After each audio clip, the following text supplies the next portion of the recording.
welcome to the Cranky Old Gamer. Today we are taking a look at a brand new game from Fantasy Flight Games. Apparently it's based on some kind of obscure little, I guess it's a video game. I've never heard of it. Fallout. So yes, I am talking about Fallout. As you can tell, I'm a massive Fallout fan. I actually used to have the Vault-Tec logo across the back of my car, and it is my second favorite video game series behind only Elder Scrolls. So when Fantasy Flight Games said, hey, we're coming out with a Fallout game, I was excited, skeptical, but excited. Now there are actually two Fallout games coming out. I refer to this as the good one. The other is called Wasteland Warfare, and it's not a board game per se as much as a miniature collecting game that literally costs hundreds of dollars to get into. I was so excited for that one. I saw the miniatures, like, oh my god, that looks so cool. The miniatures are... How much? What the price tag is? Nope, done. But Fantasy Flight, they're coming out with one? Well, okay, I'm down. So yeah, the game came out last month, December 2017, and it is a post-nuclear board game for 1 to 4 players, so it can be soloed. And actually, that's a big part of my review for this game. So I have a lot of feelings for this game. My first impression is the pieces are gorgeous. It's got miniatures for your characters. It's got, in-game art. It's got some really creative tokens, a really interesting hex board. And one of the things that I got a kick out of is it's story-based. It's not just, you're not just reaching the goal. There are 4 included scenarios, and everything about this game screams, there's gonna be expansions. The game comes packaged with 4 preset scenarios. They are the core storyline for Fallout 3, the Pit DLC for Fallout 3, which is an interesting choice. I would have gone with Point Lookout, but hey, expansions. The core story of Fallout 4, which is actually your starting scenario, it's like your tutorial, and the Far Harbor expansion for Fallout 4, which arguably the best expansion. Far Harbor, Nuka World, I love them both. I'm a fanboy. As I said, I have a lot of feelings on this game, so before I get into that, let's go ahead and get the clock wipe and take a look at some of those components, because that is the best part of this game. The components are beautiful. Clock wipe. And here we have our components for Fallout. First thing you may notice, hey, there's no game board. Where's the game board? Is there no board? How are we supposed to know what the wasteland looks like? Well, that's what these are for. These are hex tiles. They're all different. They have different locations on them. They have enemy markers. These are, you'll see the red the red border. That means it's tough to get through, so harder terrain. What do we got here? Hoffman Farm, and we got a bug tile. And this is all green. This is irradiated. I mean, you're going to take rads for going through there. Over here, you have more difficult ones. There's Vault 109. Looks like it's totally irradiated. And that's a death claw. Here, you have double-sided that are very specific locations. Just toss Boston all over the place. For example, you'll see here the railroad and downtown Boston, or for another scenario, the mall of Washington, D.C. Now, the way that you know what you're using is with your scenario card.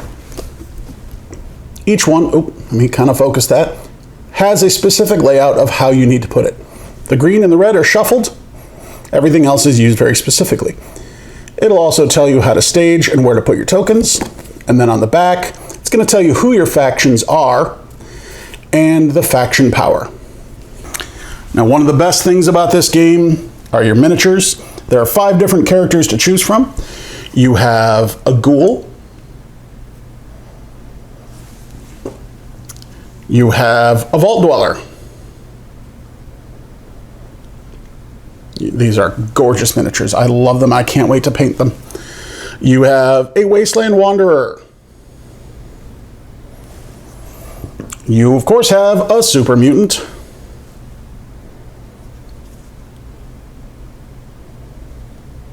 And what Fallout game would be complete without the Brotherhood of Steel? For this character, you're actually playing a Brotherhood of Steel outcast, but now you would think these two would be ideal because of how powerful they are, but of course no power comes without its drawbacks. I can't remember what the Super Mutants is, but I know that the Brotherhood of Steel outcast only gets one movement, so he's very, very slow. My next favorite thing are the player boards. Every character gets one. You have your XP track and a little peg to keep track of it. You have your radiation here, your health here. Now they move down, this moves up, and if ever the two meet or cross, you die. Here you have slots for statuses. There are 3 little tokens. This is like idolized versus vilified. There's one for being addicted to chems. There's one for being a super mutant or being a synth. And these all go right here. And then there's your special traits. Throughout the game, as you level up, you get traits and you fill them in. And as they fill in, you get rerolls for any challenge that has an A. Fantastic. And of course, what Fallout game would be complete without bottle caps? Nuka-Cola. These are your money, obviously. Red ones are worth 1, and the blue ones are worth 5. Enemy tokens. You have 5 different kinds. I'll move the miniatures here. Bugs and critters. These include things like bloat flies and rad scorpions. These are people, like raiders. What else do we have? Regulator, Raider Scum, Bounty Hunter, Raider Psycho, Looters. These are robots. These are they all Death Claws? Nope, they're all your tougher enemies. So you've got your Death Claw, Glowing One, Death Claw, and Yao Guai. And lastly, your Super Mutants. So I'll show you how these work. If you take a look here, you'll see there's the picture at the top, and then there's the name and the type. Down here in the yellow are its special abilities. For example, this one, when you kill him, he gives you loot. And the little arrow means that if you don't kill him, he runs away. The middle is what he gets hit with combat, and the number is his level. And lastly, some of my favorite custom dice I've ever seen. These dice have multiple uses. You'll see they have VATS locations on them. Now, with this looter, you'll see that he has the legs filled out. That means I need to roll that or that in order to damage him. For him, when he attacks me, he's ignoring the VATS and he's hitting the pips. So this is 2 hits. There's 1 pip, so that's 1 hit. This is a complete miss for an enemy. I really like these dice. I think it's really clever. I'm going to talk about these later in combat. Down here, of course, you have all of your cards, your influence cards, your loot cards. These are things that you can pick up throughout the wasteland. These are asset cards. These are things that you can buy at the store. And these are your gear and weapons. Again, things that can be bought at the store. These I kind of like when leveling up. If you already have, like say on there, I had an A. Well, if I draw another A to level up, then I would take a perk instead. They're all by letter, so we're going to go with A. I can either pick Sneak or Action Girl, Action Boy. I think that's pretty neat. These here are just your character cards. They are what you get when you choose each character. So there you are with the components of Fallout. Now let's see how they all play together, shall we? Okay, so now that you've had a chance to take a look at the components, I want to talk about the game. And as a diehard Fallout fan, I mean, I'm the guy that dropped $100 on the Pip-Boy edition of Fallout 4. I love Fallout. I want to tell you that this is the best board game I've ever played. I want to tell you that. I can't tell you that. This game is good. I'm starting off by saying it's good. It's good. It's not great. Let me tell you why. First off, I'm going to read the bottom of here. It says, a post-nuclear board game for 1 to 4 players. I'd like you to go ahead and take your finger and put it over the 4. My biggest problem with this game, it sucks with multiple people. It's a phenomenal solo game, but when you're playing with other people, it's a solo game that you're all playing at the same time. There is little to no interaction with each other in this game. You are racing to get the most influence points, but other than that, you don't fight each other, you don't help each other. The most that you can do is be on the same spot and trade. That's it. There's no real competition other than to just get influence points the fastest. And that kind of made it boring. I played a 4-player game recently, and the problem with that also is without that player interaction, this is a very long game. I think my first solo game, now granted, I was still reading the rules, I was still learning, I was like, oh, wait, hold on, how do I do this? Okay, I have to do this. Okay, cool. Sure, that, takes some time to learn a game, but the game still lasted 3.5 hours solo. This 4-player game, I was teaching all 3 players to learn. We gave up after 3 hours and we'd only gotten like 4 turns in. That's a big detriment to me. I love this game as a solo game. It is one of the few, I have games that I can play solo, but I don't because they're big, big affairs. The solo games that I like are small things that I can play at a desk. Tiny Epic Galaxies, Tiny Epic Quest, Friday, Hostage Negotiator. They're small footprint. I could play Zombicide Black Plague solo. I can.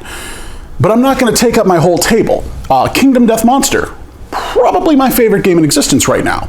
I can play that solo, and I did to teach myself. That game takes my entire dining room table. I'm not going to set that up to play solo. This game is kind of a table hog, but I'll do it for this. I will set this up solo and play it, and I really enjoy it. Part of what holds back the multiplayer also is a broken influence system. You get these influence cards, and by themselves they are worth 1 point, and you want to get up to a certain amount of influence points, depending on how many players. If you're playing solo, it's 11, all the way down to a 4-player game, it's 8. And these influence cards can also be flipped over, and you can declare for a side or claim for a specific thing. And if you have 4 players, and at the beginning of the game, you all get randomly assigned your influence cards. As I said, you have 2 factions.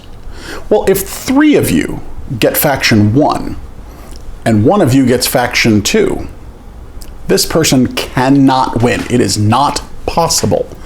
It is not possible because these 3 are trying to advance their faction further, and you've got 3 against 1. It's broken. You can't do that.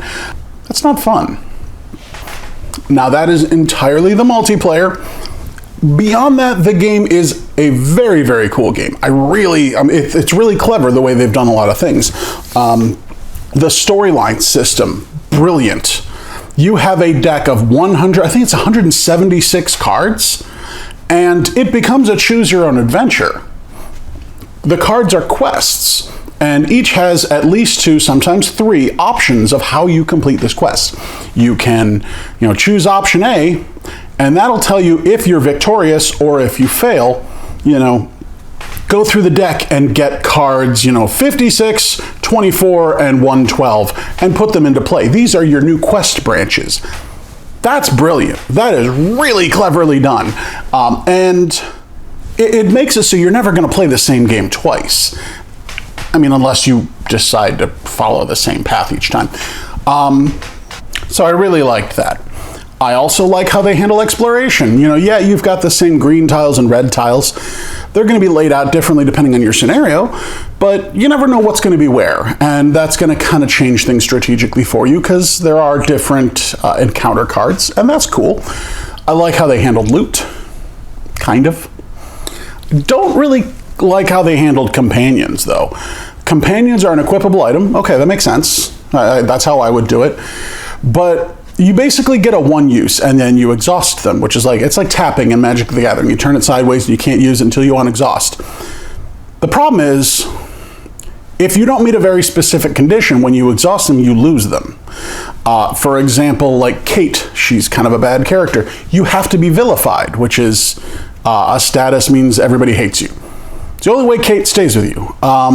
There are some where you keep them as long as you don't meet a status. Codsworth, your trusty loyal robot from the beginning of Fallout 4, stays with you as long as you're not vilified. If you're vilified, he's gone. Preston Garvey, everybody's favorite meme. Another settlement needs your help. He stays with you no matter what, unless you've discovered another vault. And for some reason, that doesn't play out to me. I don't understand why. If you've discovered another vault, Preston leaves? That canonically has nothing to do with Preston. I could see maybe if you joined a raider group, but I really like how they did leveling and your player board. Your player boards, I showed you, they are beautiful. They snap together. You've got, I like how they did your health and your rads. Your health moves up, moves down, your rads move up, and never the twain shall meet, or else you die. And then with your leveling, you fill out your special, which is a very Fallout thing. And the more letters you have, the longer it takes to level up. And the letters give you rerolls. There will be tasks in the game that'll have a letter, like it'll say a challenge of PI 4, which means you roll your dice, and if you get 4 pips or higher, you make it. If you don't, if you have a P, you can re-roll. If you have an I, you can re-roll. If you have both, you get 2 re-rolls. Awesome. I kind of like that. That's clever. You've got statuses. Some are changeable, some are not. Like I said, there's that vilified. There's also idolized. There's some you cannot change. You cannot change whether you're a synth or a super mutant. But they're all pretty cool. I like the role-playing and character aspect of this game so much. They really put a lot of thought and work into that, and I think that's fantastic. Combat. There's a flaw.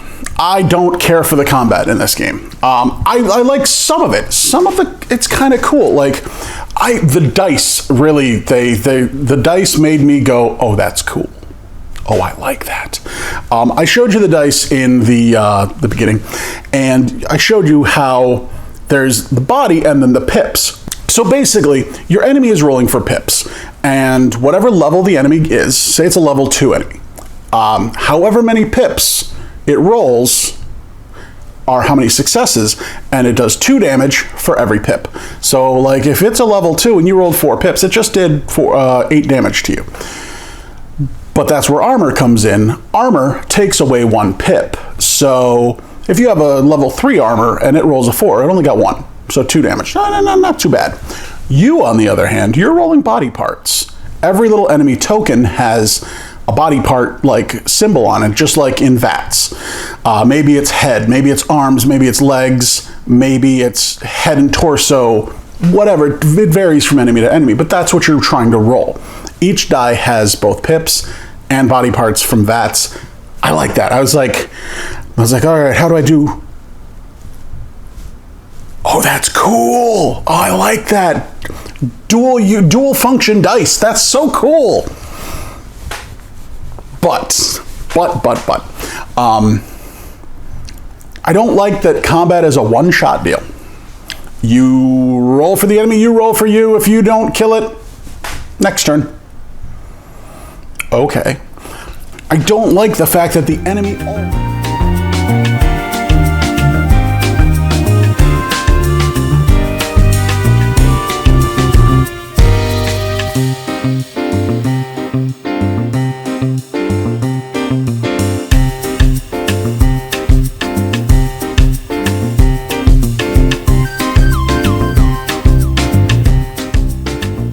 And lastly, my other biggest complaint about this game, and it's not necessarily an indictment of this game, as much as it's an indictment of Fantasy Flight all the freaking time.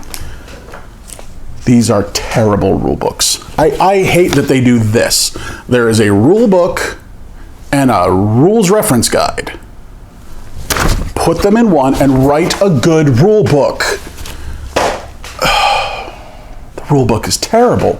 It's so scattered, like there's just information that, should be, here's this paragraph and here's this information that is directly related 10 pages later in its own section. Why? Why do you do this, Fantasy Flight? You do this in so many of your games. And then, honestly, the rules reference is more helpful than the rule book itself. Fantasy Flight, what are you doing? You do this in so many games. Again, it's not an indictment of Fallout. It's an indictment of Fantasy Flight games in general. I love your games. I love Fantasy Flight games. They are one of my favorite game companies. They have the worst rule books. Terrible. Another issue that I have with this is I question its longevity. And what I mean by that is due to some of the flaws that the game has, it is an excellent Fallout experience. Not the best board game experience. I can see Fallout fans coming to this game to get a board game version of Fallout. But if you're not a Fallout fan, I can't see this game bringing a whole lot to your table. The people that are coming to it for a mechanics and board game experience, if you strip away the Fallout license and make this a non-licensed game with an original IP, I don't think it would be that great. I think Fallout is what this game has going for it. And because of that, I worry about its longevity. Now, thankfully, there's a lot of Fallout fans out there, so this game has been selling like hotcakes. Nobody can keep it in. I was lucky I got the last copy at a GameStop. Traded some games in, didn't pay much for it. However, I don't see this charting very high after a year. I don't see people going, I want to play a board game, hey, how about Fallout? I see people going, I'm a Fallout fan, hey, there's a Fallout board game. Do you get what I'm getting at on that? I just don't know. I think Fantasy Flight Games will keep this game alive with expansions. Lord knows, Fallout 3, Fallout New Vegas, Fallout 4, even the original Fallouts had a ton of DLC, so there's plenty of material to draw expansions from. But I think that's going to be the only thing keeping this game alive. You're not playing this for the board game. You're playing this for Fallout. I don't think this is going to have that kind of longevity. I really don't. And I get, okay, let's be fair. There are 1,000,000,001 licensed games out there. Not all of them do well, but some of them really do, because if you strip away the license, it's still a good game. Look at Battlestar Galactica. That show ended 10 years ago, 8 years ago, something like that. People still fight over the game. They try to find it, like it goes for hundreds of dollars online because it's a good game that just happens to have a Battlestar Galactica skin to it. I've heard multiple people say that certain games that have a license are such good games, it's almost a shame they're licensed because the license holds them back. Spartacus, I've heard, is a phenomenal game. I've never gotten a chance to play it, but I've heard people say nothing but amazing things. But it wasn't a huge TV show. It was popular. It got a couple seasons, but it wasn't huge. So a lot of people go, oh, there's a Spartacus game? I didn't really watch that show. I'm not interested. Same with Sons of Anarchy, Men of Mayhem. I have heard that called one of the best worker placements out there. I've heard it's ridiculously fun and cutthroat and an amazing game. But not a lot of board gamers watch. I mean, I wouldn't say not a lot. I mean, Sons of Anarchy was popular, but it was kind of niche popular. I don't like the show, so I bought the game. I haven't played it yet, but I bought it despite the license. So I don't think Fallout's going to have that. I think a lot of people are going to say, it's a great Fallout experience, not a great board game experience. So I think there's that to consider. So, all in all, do I like Fallout? Do I recommend Fallout? Yes, but with that hesitation of thought. Yes. Is it great? No. I'm sorry. I want it to be. I am a fanboy. It's not great. It's good. It is very good, but it is not great. It has some brilliant ideas that legitimately made me go, wow. And it has some that made me go, what the fuck are you thinking? So it's flawed, but it's good. And again, I hope you like playing with yourself, because this game sucks with other people. I'm sorry. It's just not good. It's just not a good game with multiple people. It's multiplayer solitaire. And again, there's a lot of games like that. No, I just can't do it. I'll play by myself. All right, guys, I hope you've all enjoyed this. Glad to be back. This is my first review of 2018. I've had a wonderful holiday season. I hope you have as well. And if you guys like what you see, you like my reviews, you want to help out, give me some better equipment, some more games to review, please consider checking out my Patreon. It is at the end of the credits. There's a link. And any little bit helps, and you get your name in the credits, which is awesome. Please check out my website, www.thecrankyoldgamer.com. And the reason I say this, a lot of people kind of freaked out when I went missing for 2 months. Like, what happened to Cranky? Did he stop? Did he retire? Did he just quit making videos? No, I said on my website, hey guys, happy holidays. I'm taking a hiatus to spend time with family. I'll be back in January. But that's not all. I put all of my reviews there, so it's a great place to follow my reviews.